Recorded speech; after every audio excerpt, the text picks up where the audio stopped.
potential errors we might need to fix are unlimited, really. It could be anything. So let's just look at an example of some of the more common ones. So, example number 1. On May the 10th, a payment of $80 plus GST for advertising was incorrectly debited to insurance, and we've got to fix it with memo 3. So how do we do that? Look, there's many ways you can do it, but I always think when you get this question, just get a scrap bit of paper, or like right in the margin of the sack or something, and on one side you go, this is what should have happened.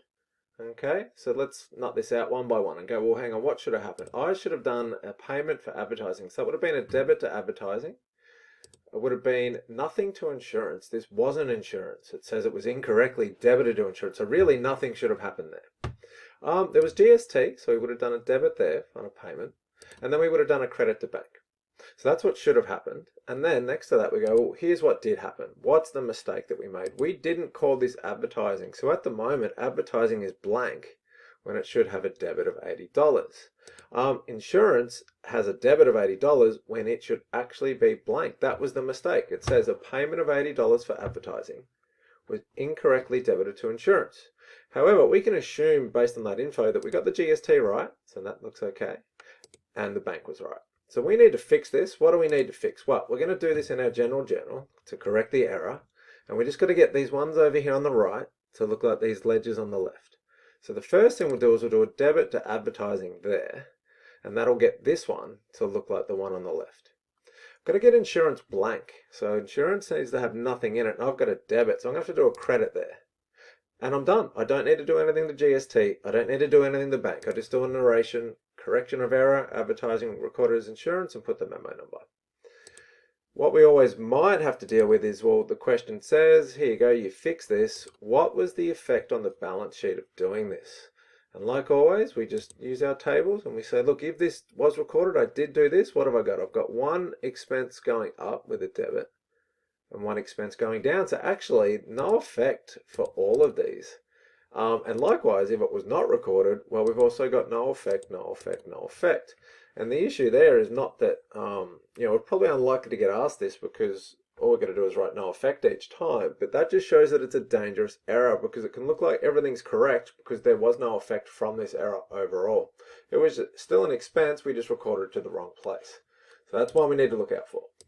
Example number 2. An invoice of $40 for a credit sale was charged to B. Andrews, but it should have been charged to B. Anderson. We've got to fix it. So, just going to keep this a bit simple and say, let's get rid of the GST and the sale part and just do the account part and say, this is what should have happened. This should have been a credit sale to B. Anderson. So that would have made B. Anderson's ledger go up on the debit side. And nothing should have happened to B. Andrews because it says this was a credit sale that should have been charged to Anderson here. What did we do? Well, we did the opposite. We didn't charge it to Anderson, so Anderson is blank. We charged it to Andrews, so Andrews has a debit of $40. So now we've got to fix this. So we're going to go into our general journal. I've got to get these two ledgers on the right to look like the ones on the left. So I'll do a debit here to B. Anderson, and I'll do a credit here to B. Andrews. We won't worry about a narration for the rest of these transactions.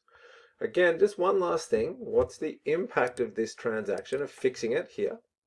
What's the effect on the balance sheet? And all we've got is one asset going up and one asset going down by the same amount. So again, no effect, no effect, no effect. And if it wasn't recorded, no effect, no effect, no effect. And again, it looks like nothing's happened. Probably not likely to get asked this question because there is no effect. But the point is that just makes this a really dangerous error because it can easily be hidden. You mightn't find it. So that's why we need to sort of correct it in our general journal. Example number 3, a payment of $100 plus GST for petrol was recorded for $130 plus GST. So now we've got the wrong amount. So here's what should have happened. I should have paid $100 for petrol. So that went up to, as a debit. $10 debit to GST. Credit to bank for $110. That's what I should have done. Here's what I did. I did a debit to petrol of $130. It says I recorded it for $130. That must mean the GST was $13. Should only be $10. And that must mean bank, instead of going down $110, it went down $143. So I've got to fix this. I do it in my general journal. Got to get the ledgers on the right to look like the ledgers on the left. First thing is, it doesn't matter what order you do this in, I always do the correcting debits first. So I'm going to fix bank first.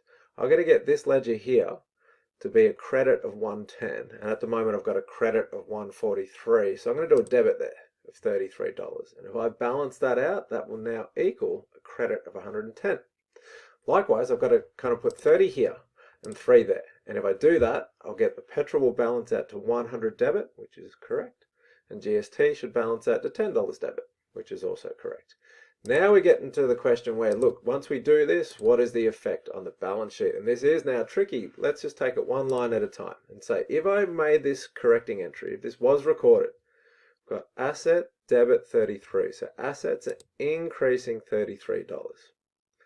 Is there any impact on liabilities? There are. I've got liability GST clearing as a credit. So that must mean it's going up. So it's increasing $3. And lastly, I've got petrol, which is an expense. So that's actually going down. So when you think about it, an expense going down makes owner's equity go up. And our words here balance. They always need to balance to the accounting equation. Assets equal $33. Assets must equal liabilities plus owner's equity. So we've got $33 must equal 3 plus 30. That balances. What about if it was not recorded? That's where it gets tough. We just say, look, assets should go up with this transaction, but if we didn't do it, they'd be understated. Likewise, liabilities should increase by $3, but if we didn't record it, they will also be understated $3. Owner's equity should go up after this transaction $30, so if I don't do it, it will also be understated by $30. Really tough one.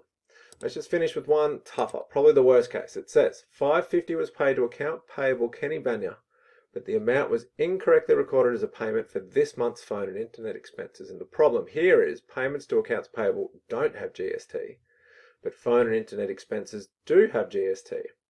So just break it down bit by bit and go, look, here's what should have happened. I should have paid back Kenny Banya. So that's a liability going down. That would have been a debit.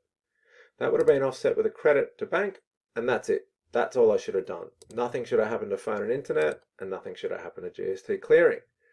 What did happen? Well, let's have a look. I didn't do anything to Kenny Banya's account. It says I recorded it wrong, so nothing happened. We can assume the bank was correct because it says the mistake was for 500 plus 50. That's 550, so that's fine. We don't need to do anything there.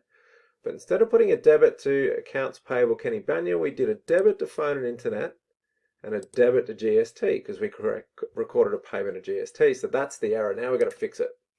Got to get the ledgers on the right to look like the ledgers on the left. So the first thing I'll do is a debit there. Now this ledger here, Kenny Banya, accounts payable, looks like this one here.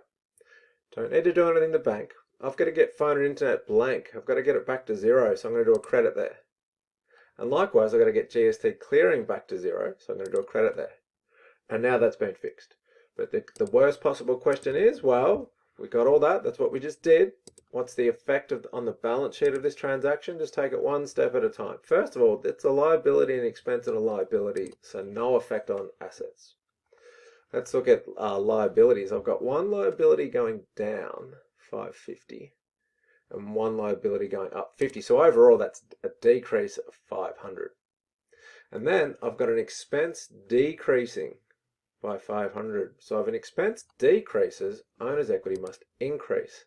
Let's just stop there and go, well, does this balance, do the words balance? Does assets, 0, equal liabilities, down 500, plus owner's equity, up 500? Yes, this minus 500 plus increase 500 is 0. So that actually does balance. Flip it around. What if this was not recorded? We say, well, it doesn't matter one way or another with assets, so we would just write no effect.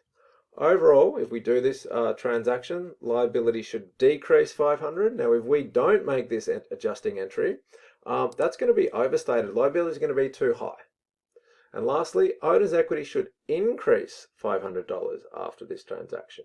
But if we don't do that, it's going to be understated by 500. And again, just check our words balance. I've got no effect for assets, so 0 equals over 500 plus under 500. So these two balance to 0 as well. And again, our words balance.